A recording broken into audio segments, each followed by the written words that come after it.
আকবার, নারায়ে তাকবীর, আল্লাহু আকবার।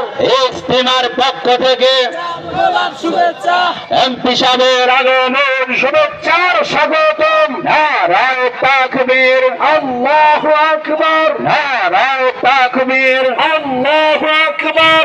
ইসলাম মণ্ডলী, আমরা যারা মাঠের বাহিরে আছি, আমরা ধৈর্য সহকারে আমরা বসে যাব। আমরা ধৈর্য সহকারে সামনের ফাঁকা জায়গাগুলো বন্ধ করে বসে যাব।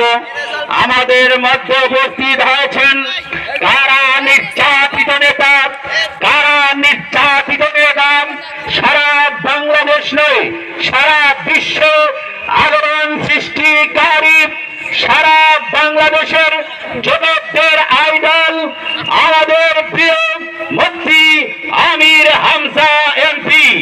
আমাদের সামনে উপস্থিত হয়েছেন মুফতি আমির হামজা এমপি, জাতীয় সংসদ সদস্য কুষ্টিয়া ৩, জাতীয় সংসদ সদস্য কুষ্টিয়া ৩।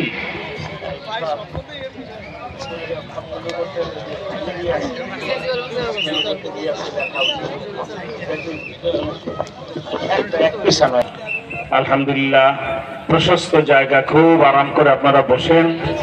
আলহামদুলিল্লাহ, আমাদের কাঙ্ক্ষিত বাংলাদেশের পার্লামেন্টে যাদের মাধ্যমে আমরা দাবি করি যে নবীজিকে গালি দিবে যারা, ফাঁসিতে ঝুলবে তারা, এই আইন পাস হবে ইনশাআল্লাহ। ইনশাআল্লাহ বলে আমরা এই ইজতেমাটা করি কিন্তু শুধু দুইটা আইনের জন্য। একটা হলো আল্লাহ রসুলকে শেষ নবী মানবে না যারা, মুসলমান দাবি করতে পারবে না তারা, কাদিয়ানীরা কাফের। কি বলেন, ঠিক না? আর আরেকটা বিষয় হলো কথায়, কাজে, লিখনিতে, অঙ্গভঙ্গিতে